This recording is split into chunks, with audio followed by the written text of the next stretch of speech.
Hello from Bordeaux, Duncan Lewis.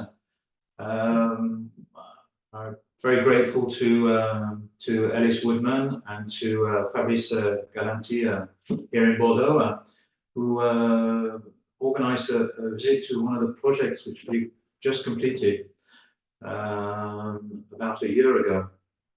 And so today what I would like to try to do is to take you a little bit behind the scenes, as it were, looking not just at the project and not just talking about architecture, but talking about maybe a lot of the values which we've been working here in the office for quite some time now. Yes, it's got a lot to do with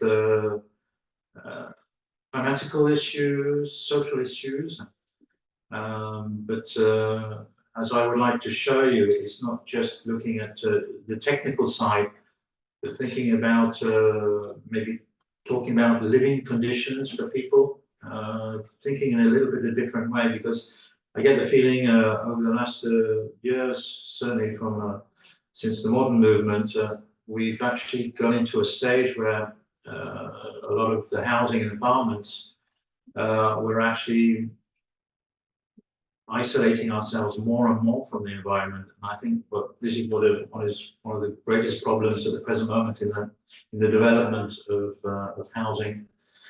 I think we've got to think about maybe getting more in tune with the environment, and certainly the environment in our cities for tomorrow. Anyway, after leaving the Royal College of Art, not as an architect, but more in the design field, very much linked to the work of Eto Sotsas and the Memphis group, I went over to Japan for many years, for 4 years, and by chance I came back to Europe, and rather than coming back home, I actually ended up here in Bordeaux, which I had the opportunity to work with an architect who was absolutely fantastic and brought me into contact with the architectural world. So anyway, that's a little bit about my background. So I'm going to show you a little bit about the background of this housing project, which we've completed. So here we have an aerial view of the environment in the context of Bordeaux. So very, very interesting. It's irrigated through the heart by the river, which you can see the color is quite extraordinary. It's not a bright blue. It's got a lot of sedimentation. This sedimentation is in fact what is actually created the soil conditions in the whole region of Bordeaux, and that's why, of course, it's very well known for its good quality of wine. It's quite strange. Actually, this river has been a barrier of many, many generations. And we have in the west side of Bordeaux, it's more the traditional and older sector neighborhood.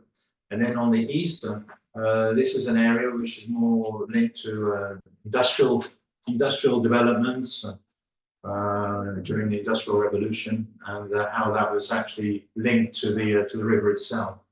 So you can actually see we've been working in a small plot of land on this east side, which we call the east side estate of mind. It's very, very specific, very, very different. It's a place where normally people from Bordeaux did not venture into.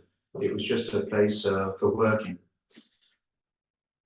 So this is just to explain this enormous difference. And during the last 30 years now, there's been this idea about bringing more people into Bordeaux and looking at this industrial area, which has become a decline. There was a military basis as well.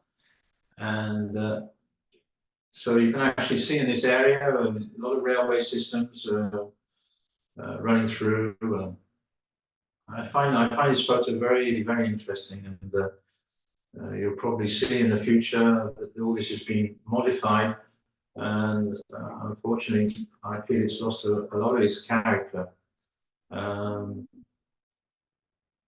So So here we can actually see it. It's sort of like a very abandoned industrial areas, very, very derelict, but create these sort of very interesting wastelands, which I think have quite a lot of interest and importance, and maybe what we should be thinking about in the development of not just Bordeaux, but maybe other cities with the change of the industry.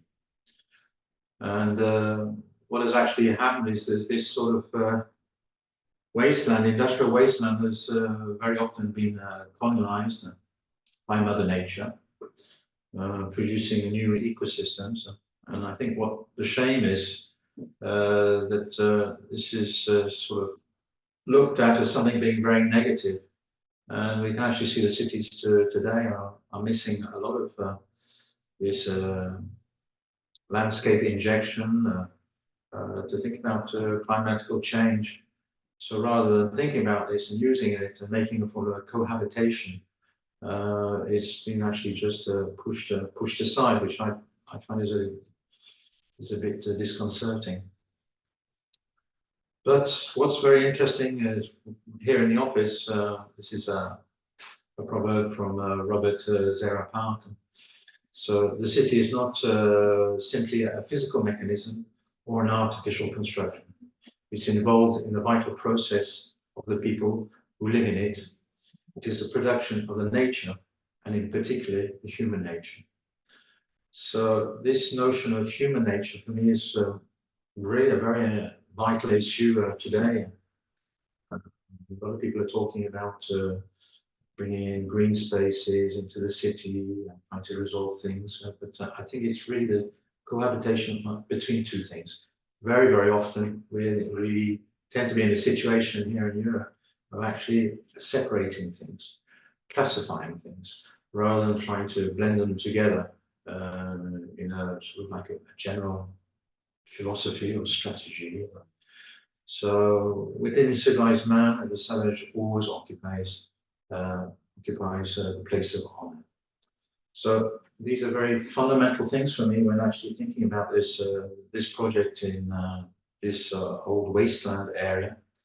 Of course, as I was saying, it's what interests me are people, working for people. And this diagram actually shows this notion of social diagrams. Thinking about maybe an environment as a social diagram. You can see here we're very organized, strict, the table. And for me, what's very interesting is the situation after eating, what actually happens to this environment. So this is the area, as you can see, which you have the more of the older town of Bordeaux, which is on the west side, which is above, and you have this area which is called Bastide-Nières, which has already gone through quite a lot of transformation. Unfortunately, not in a very positive sense, in my point of view. You can actually see, there's these wasteland areas, which I think have a lot to say and a lot to give, but unfortunately, they've just been taken away with sort of like buildings with a lot of density. So here we have this area is very important in Bordeaux because you have here a group of people who put together this the Darwin ecosystem, which is actually using the existing buildings and to talk about culture, to talk about events, to bring people into the city. A little bit, probably a little bit like in the east of London, Brick Lane, these sort of like derelict areas, which now are incredibly popular, bringing a lot of people together. And the plot of land which we had the opportunity to work on is this, it's called ELO B001, which was an old factory, a vinegar factory, which is called the Technoir. And of course, yes, we're in the Bordeaux area, but this vinegar factory produced a very, very special and very specific vinegar for the people in Bordeaux, and it's now exported all over the world. So these buildings were demolished in the about 20 years ago, 10, 15, 20 years ago. And here we can actually see just beside the site where we're working on, this is the ecosystem of Darwin, which has become a very popular area for people. And it's the only area like this we can actually find in the metropole of Bordeaux itself. So this was looking at this, thinking about people, thinking about society, thinking about social answers to living. Of course, is a fundamental part of our project. Talking about values. Values are very important for us in the project, and of course that's linked to the process. So here you can see this is Darwin, which actually touches our site. So it's evident that for us this is a very important ingredient in the neighbourhood, and we have to work with it. We have to be conscious of it.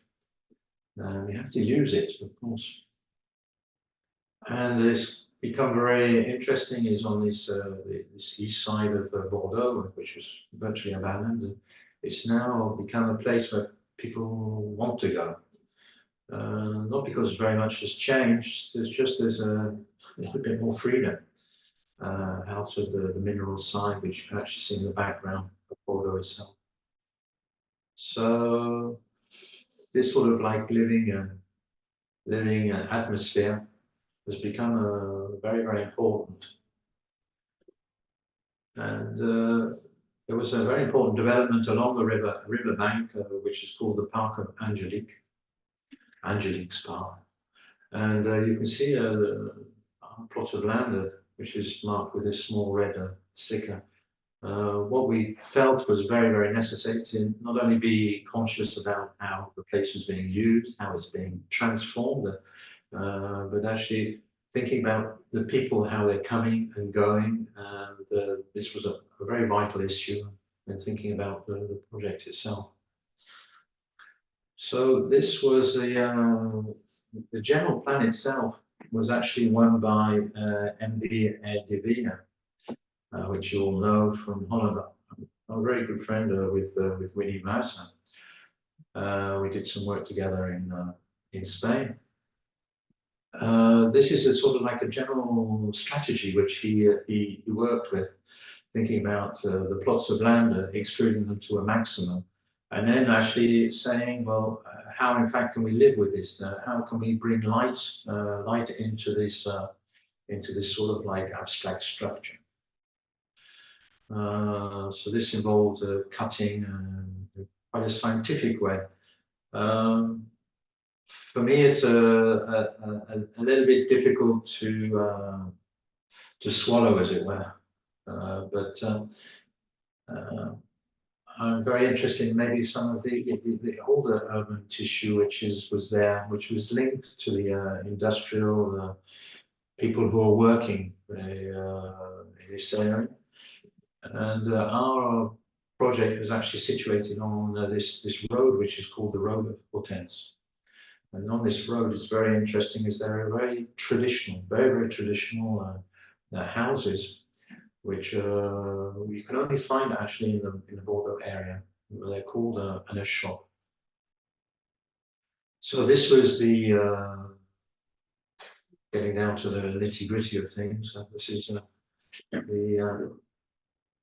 the documents which were given out by NDVD, the constraints, which produces very surprising, very strange form.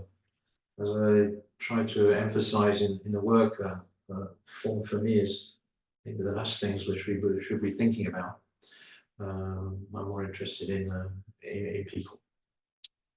So this was the documents to think about light, ventilation, how to bring in the sun into the not only the roads but as well into these blocks.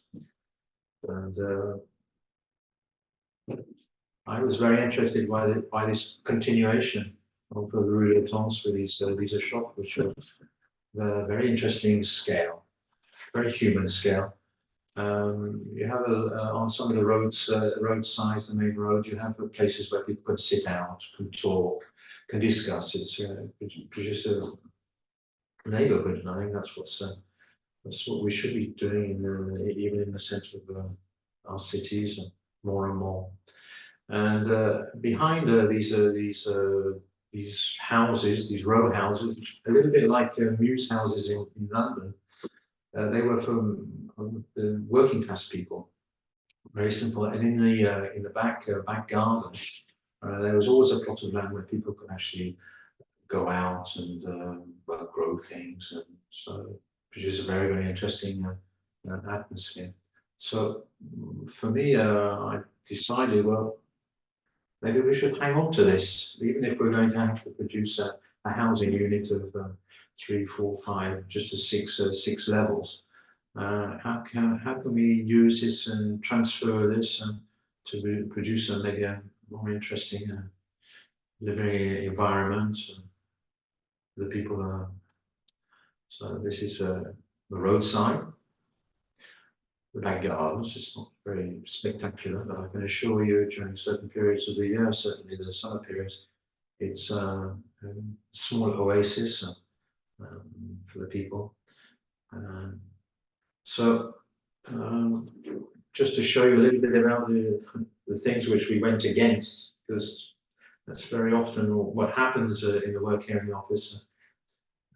People say things, do things, and give you things with a lot of constraints. And what's very interesting is maybe to put these constraints aside and just to think about how maybe we can better offer something to the occupier, the people occupying these apartments. So on the bottom of this drawing, you can actually see these were the drawings which were given to us, saying all the walkway systems inside the building and all the balconies should be actually within this form, and we have no right to go out of this form at all.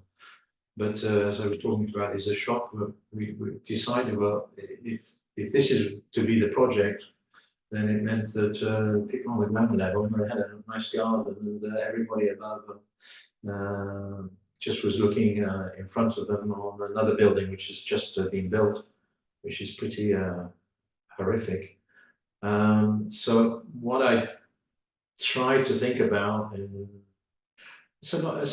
again, the work is a lot to do with intuitions. Sometimes you make your intuitions work because you want to keep them as open as possible, and it's just the blending together of different constraints. There's intuitions, looking very precisely at a place during different moments of time in the day and the year. But maybe we can come up with other solutions, thinking about building in cities.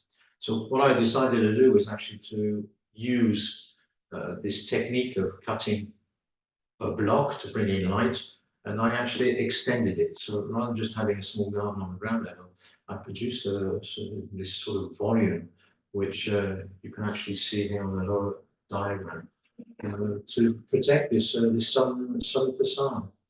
And gradually, with a lot of discussion with Winnie, I was able to put balconies outside this fixed volume, which was created by him, and put them into this new space, this new room for all the occupants.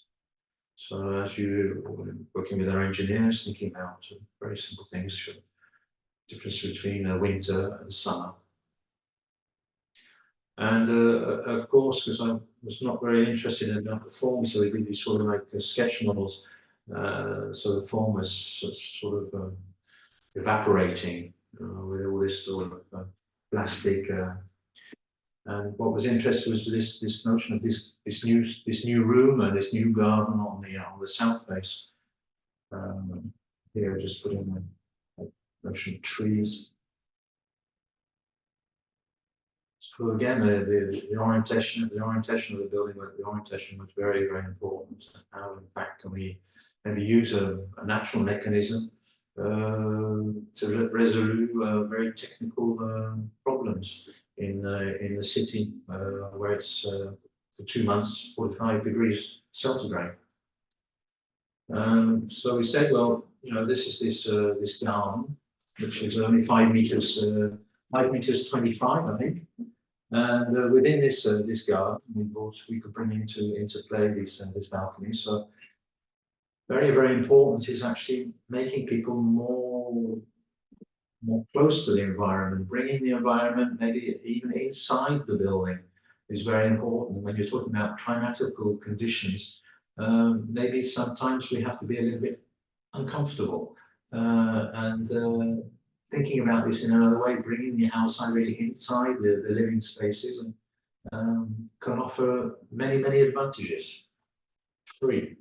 So that's quite interesting as well, to think about things which are free and which are there, and we should just use them as a material to manipulate, of course, but to use it for our pleasure and for our comfort. So this area which we produced is produced like a bioclimatical component of these living spaces.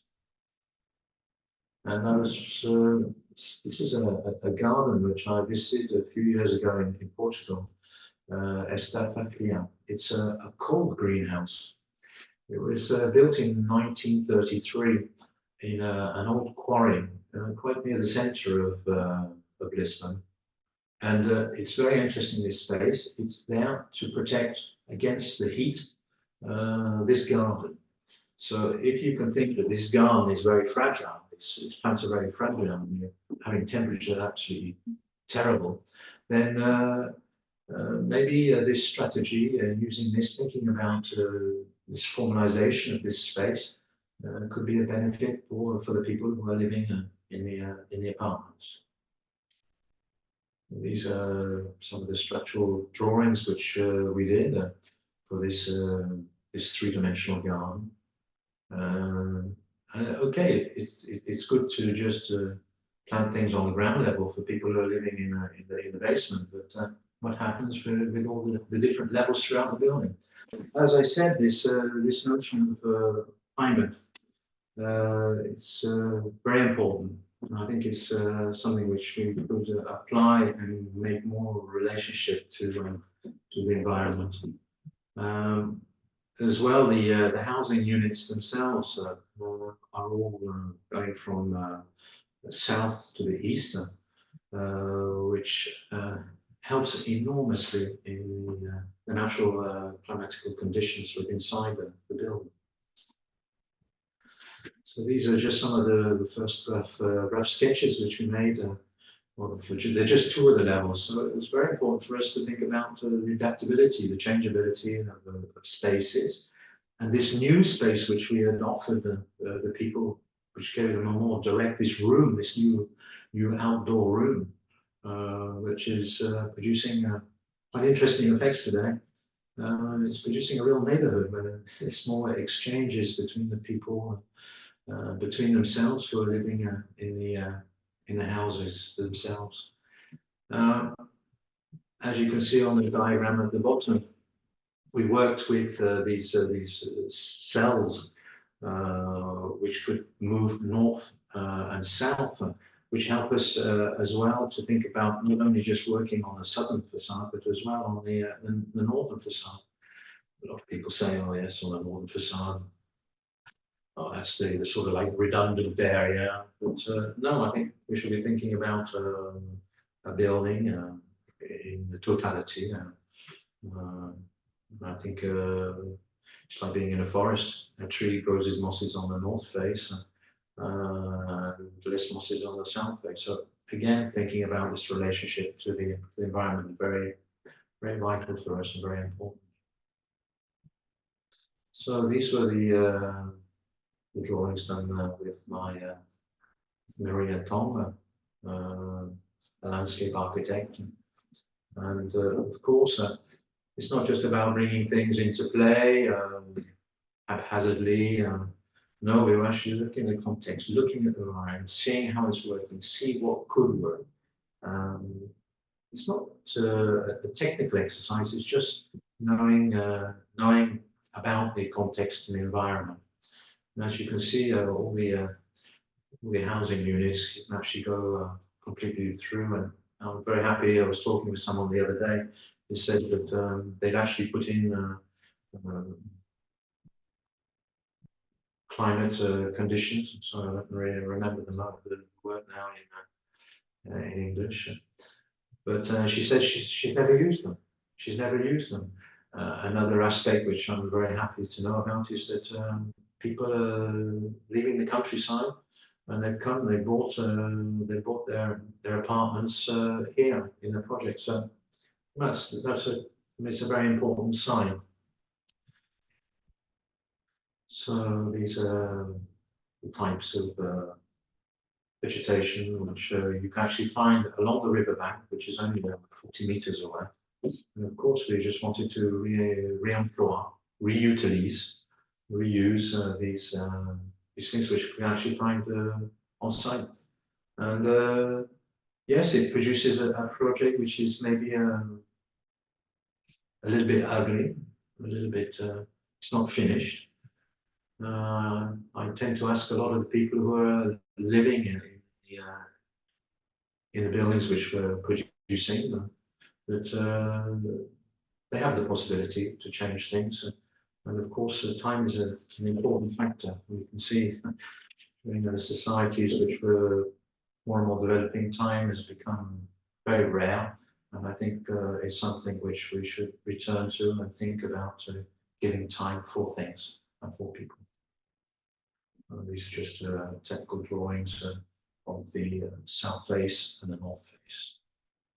So this was the project which was delivered 2 years ago. As I said, we had very strict rules about certain parts of the building could only be like a mono material color, was white.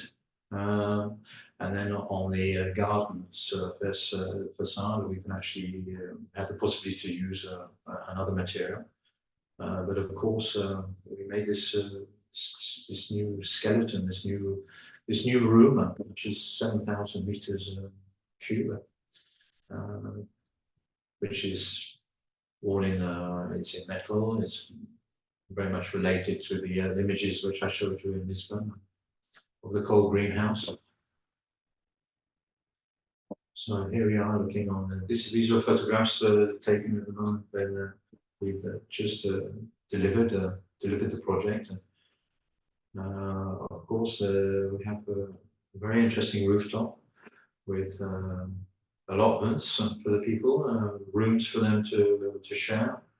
And of course, we have all these balconies, which we had no right to do, which are actually come into this new room, which makes a very important connection to the living spaces. Very, very important extensions. And of course, working with a facade very open, and it means it's very, very easy to go from inside the housing to this space. So you can see all these balconies are very important. And here we are just in front of these two students. One of these trees, which we felt it was very important that everybody could benefit from this area, from this space. And so we have these trees which are actually floating within this three-dimensional room. And each one of these balconies, of course, is a support for people for living, and at the present moment it seems to be working quite well. All the structure, of course, you can actually see has a double thickness because we have a lot of climbing plants which are working on the outer skin, which is very, very important that they have not just a single profile, but there is a thickness for them to hold on and to grow correctly. So this is from a balcony from one of the occupants, Jeanne. She's a wonderful lady. there's quite a few students actually coming to see the building, and she enjoys showing them around. She seems quite content and very proud of where she's living. Jeanne as well. She was living out in the countryside as well, but as age was gaining on her, she decided that she would like to come back into the city. And anyway, she's now living in the project of EKKO. So as you can feel this space, all this is made with a certain economy. It's not sophisticated, and it was very important for us to work with the economy. So all this is linked into the general price which was given at the start of our working process. And the facade here, which you can actually see, it's a recycled material, aluminium. It's quite reflective, and that was very important as well, because if you're living in this space, it's very interesting that you've got a lot of light. And again, like us, plants like light as well. So that means it helps them to grow on both sides, and that's very, very important. So this is inside one of the apartments. This is Jeanne. All the apartments are going from north to south, and what's very interesting is there's a climatical flow of air which comes under the building, which is at a level of 80 centimeters. It runs through this garden. And then back into the housing units, and then out into the north facade, which as well has terraced areas as well. So this link with the outside for us is really very, very essential. So this is on the rooftop level. And again here, this is another family which have moved in. So this space is their office. It's an office area, and they seem pretty happy. We're in the centre of the town, and they seem quite comfortable. And I think that's what it's about. So these are other images in this southern face of the apartments.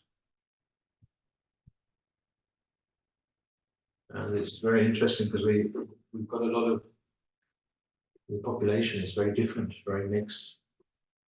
That's fascinating as well to see how the people get on. It's not always very evident in the neighbourhood, but there seems to be quite an interesting exchange in this space, which is linked to the interior apartments, and helps that notion of communication. So it's a very social element for us. Some guys and some students. This is on the northern face. Again, we're working with a company in Munich to develop these roof tiles, and it was absolutely fascinating working with Munich, because we've actually produced this cool roof system, which has an airspace between the tiles and the inner surface, and that helps as well with the circulation. And here on the north corridor, we have actually made plantations inside as well. It gives the impression that things are people and living material which should be living together, are living together. They're pulling out and pushing through these rigid facades of a building, a little bit like a ruin. So here we are in the north face.